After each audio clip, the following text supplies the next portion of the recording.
When you go on stage today, there's a lot of things happening in the world. How do you decide what to talk about? That is one of the... We used to joke about the hardest thing to do is pick a set list. Yeah. You know, we got 7 albums. It's really difficult, and it is genuinely. But now there's that as well. This is not a tragedy. This is not a natural disaster. This is the coordinated mass displacement, mass starvation, and mass murder of the Palestinians in Gaza. This is not a tragedy, it's a war crime.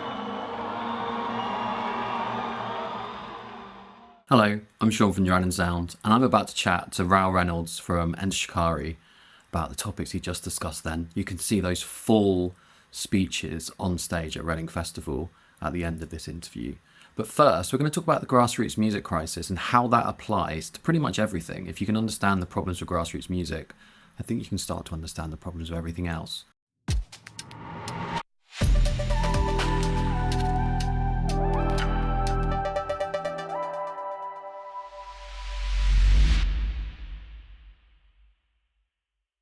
Back in May 2023, you introduced the £1 levy on your gig tickets. You're one of the first artists to do it.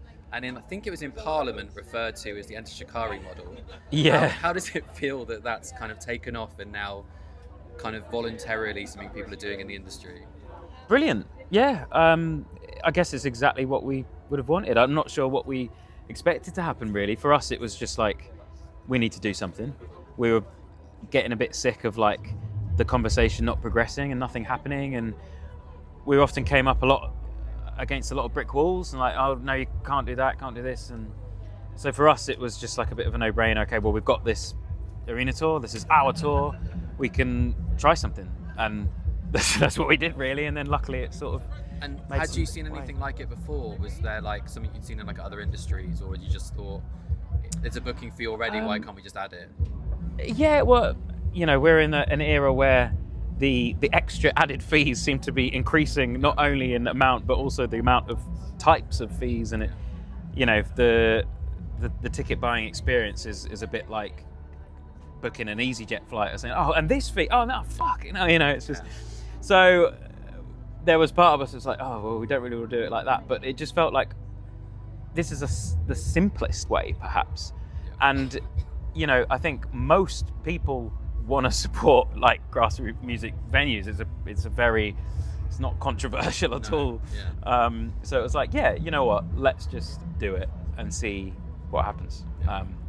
Because we, as I say, we were just sick of the nothing happening, you know. Only 8% of eligible shows are doing the grassroots levy at the moment, and that's kind of led to another debate about whether it should continue to remain voluntary or whether it should be something that is written into law. So what are your thoughts on that? Is it something is it something that you want to see be made mandatory for all shows of a certain size, or do you think voluntary is the better way to go? I don't know, because it depends who takes the hit, doesn't it, really? Like, I would like to see, you know, the real big venues, your arenas and your stadiums, not holding back from supporting the grassroots, because they're, you know, we all know about the sort of the stream that comes up through the grassroots, and then you get your superstars, and that keeps the arenas going, and that floods the music business with a bit more wealth and power and longevity. And so it's obvious that we have to support those venues. So I think for me that feels like the main thing that needs to be done. And then I think artists, I suppose, can choose. But when you're at a certain size, I suppose it for us it just seems to be the right thing to do. You know, I don't want to keep making it sort of twee and trite or whatever, and just like we came up through grassroots venues, so we have to support them. Like, but that kind of is what it boils down to. You know, we wouldn't be here. So many artists, I'd say most artists wouldn't be here without the grassroots venues. And I also hate just talking about it through the lens of like economics and like the music, what the business that the music industry of the UK brings into the country and everything.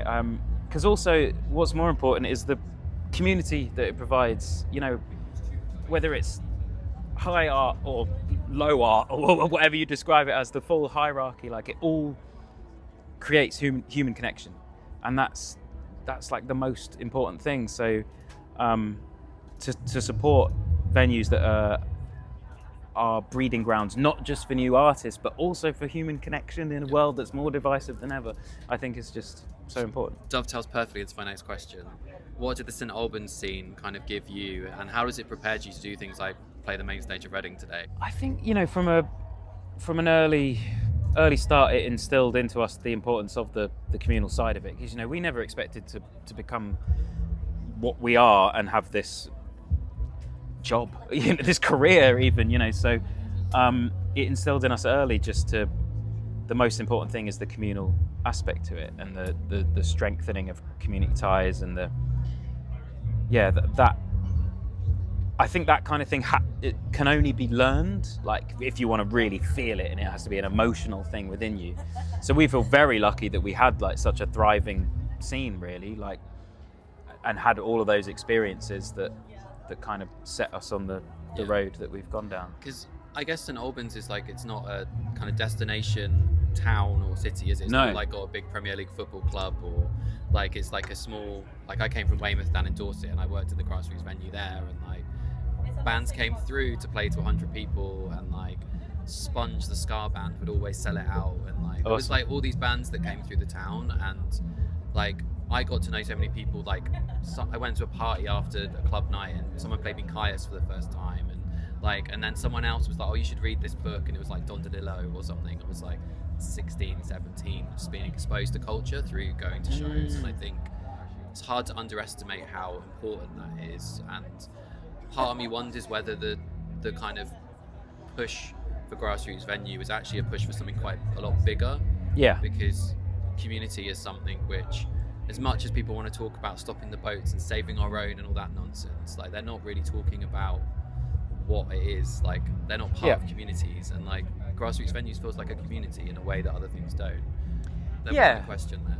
I mean, the neoliberal trajectory from the 1980s onwards has isolated us all. It's individualism, everyone for themselves, everything from youth clubs to all types of spaces where people have traditionally been able to come together and make connections have either lost their funding or just been left to try and work completely themselves. And it's in a world where every moment of our time, we must be productive, everything becomes a side hustle.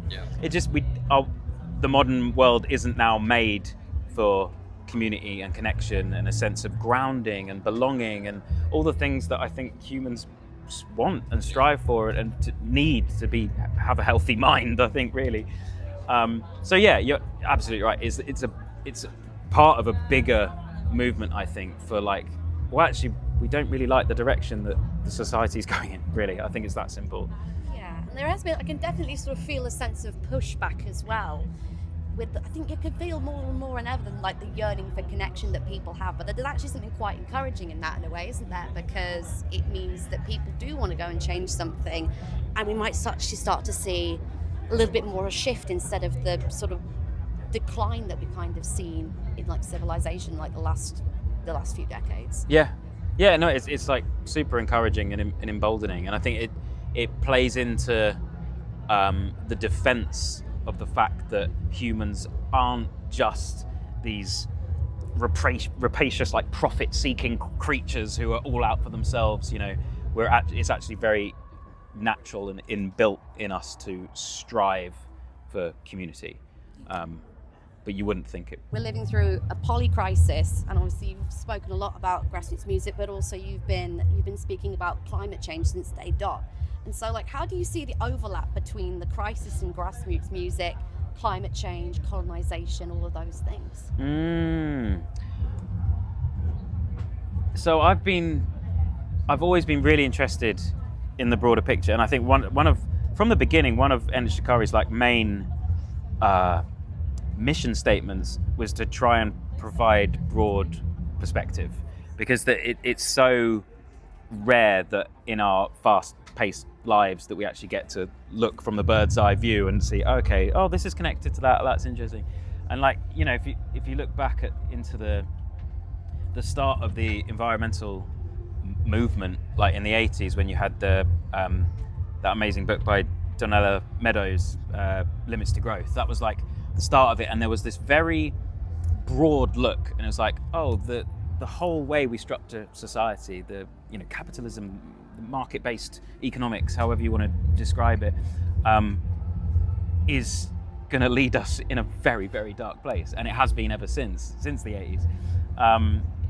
And so I think when people start joining those dots, it becomes very interesting, because then you're talking about system change, and that's something that when we started as a band, you'd just be frowned at, or like, oh, that's, I don't know, idealistic or utopian or whatever, that this is the only way things are, there is no alternative, as Maggie said. Are you feeling a dose of the Rebecca Solnit hope at the moment, of just like lots more people seem to be waking up? Yeah. And I know it's not very PC to be woke anymore. It's apparently bad for everything. But like, do you think the interconnected nature of everything is starting to make a lot more sense to people? Like Greta being on the Palestine flotilla, I'm currently working on a project around the emissions of war and how they're not included in the Paris agreements, and they want to put that on the agenda for COP this year. Hell yeah. Like, peace is good for the planet. Like, yeah. Like, do you think from when you started out to now, do you think there's been a bit of a shift? And do you think things like looking at the grassroots music as an ecosystem, looking at music as an ecosystem, like if Lucian Grange is making all that money, like what's going on with the rest of the industry if he can walk away and it's not going back into the system? Like, do you think that people are starting to become more alive to that? Yeah, I think whatever encourages you to think from that broader perspective, it obviously doesn't matter, like if you come at it through an environmental background or from music industry or what, but being encouraged to take a step back and go, oh, actually, hold on a minute, the whole way that this is organized is actually not anywhere near the best way that it could be organized. Like, we need to rethink things. Yeah, I think there's a lot of acceptance of that train of thought now, which there never was. So it's exciting. I think we're out of time. I had one other question for you, which was just, when you go on stage today, there's a lot of things happening in the world. How do you decide what to talk about? That is one of the... We used to joke about the hardest thing to do is pick a set list. Yeah. We got 7 albums. It's really difficult, and it is, genuinely. But now there's that as well. Like, well, what do you use your platform to try and express? I don't know how to answer that, because I don't know. Yeah. We just sort of, we try and do it by what songs we're playing. So if this song is about this, should we speak about this one today, or should we speak about this one? And just try and keep it varied. Obviously at the moment, I think Gaza takes precedence because it's just so horrific and there seems to be no end in sight.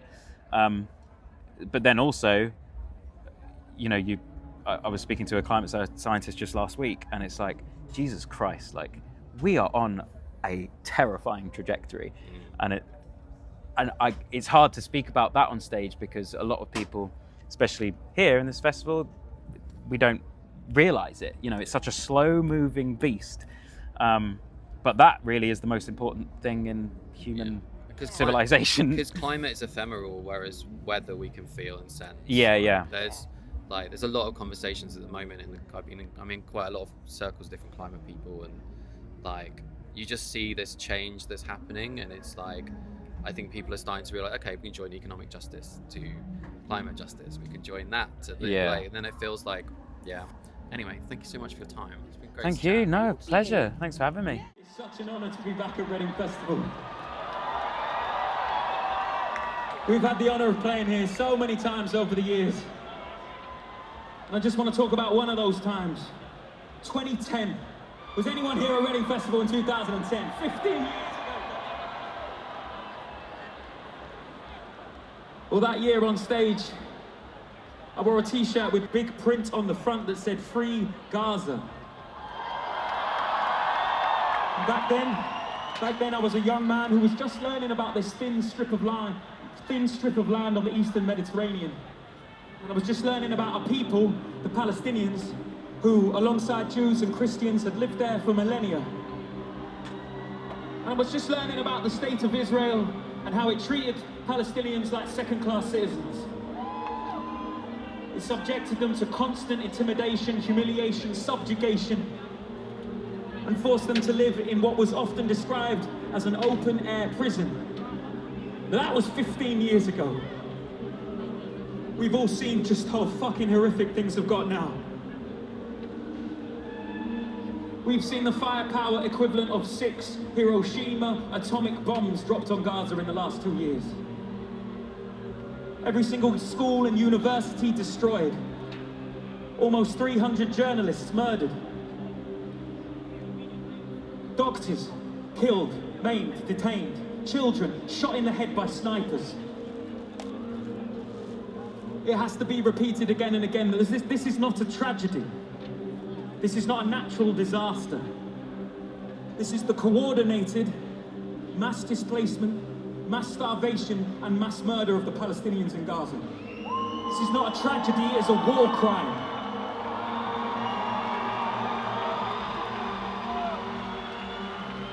So if you're watching this live stream genocide on your phone and your heart breaks every day, take strength in knowing that you still have your humanity left. And the world hasn't beaten it out of you yet. Enter Shikari would like to reassert their solidarity with the Jewish people, Muslims, Christians, atheists, and everyone around the world who demands an end to this atrocity.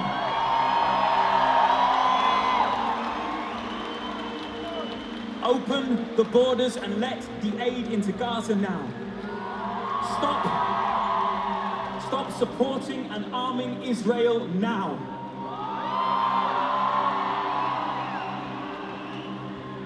Just play some music.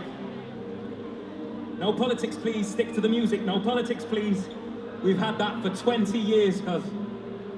And for 20 years we've ignored it, and I'll tell you why. To be silent in times of atrocity is to assist in maintaining that atrocity.